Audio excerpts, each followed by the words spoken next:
Is to explain how to add a new classroom to your school. When you click on classrooms at the top, you are presented with two options. You can either view your classrooms or add a new classroom, or you can either click the link here or click it over here. Only the administrator can do this, the teachers cannot. So let's just go back a step quickly. I've added grade 8, 9, 11 and 12. I want to add grade 10, so I click on add a new classroom. I can give it a short name, for example, GR10. I'm going to call it grade 10. You can allocate a teacher. Add Emily Blunt. At the bottom, you've got the ability to allow that specific teacher access to certain modules. I'm going to leave all of these on. I'm then going to click Submit. Okay, it gives you a success message. It's been added. So I can go back to View Classrooms page. And there is grade 10. So once I've added the classroom, I can then allocate, well, I've already allocated the teacher, that's fine.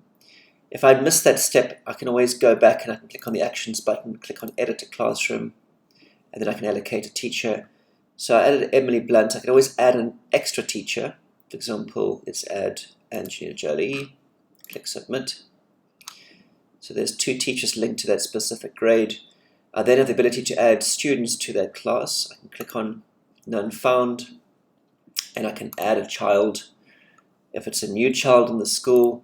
Otherwise, if you wanted to link students that are already in the system, I can click on, let's say I wanted to add Hal Berry, and I want to move her to grade 10.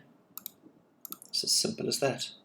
So if I go back to the classrooms page, grade 10, there's now one child I've just added, that was Hal Berry.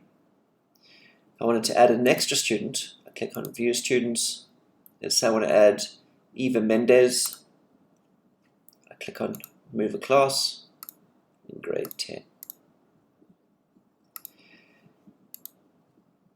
So I've got two students. I can view the attendance register for that. I can view the parents linked to those two students, and I've got the two teachers, and I can see the ratio between teachers and students. If you need to go in and view the classroom, you can click the View Classroom button, or you can delete the classroom. The options are yours. If you've got any questions, please email support@childcloud.co.za.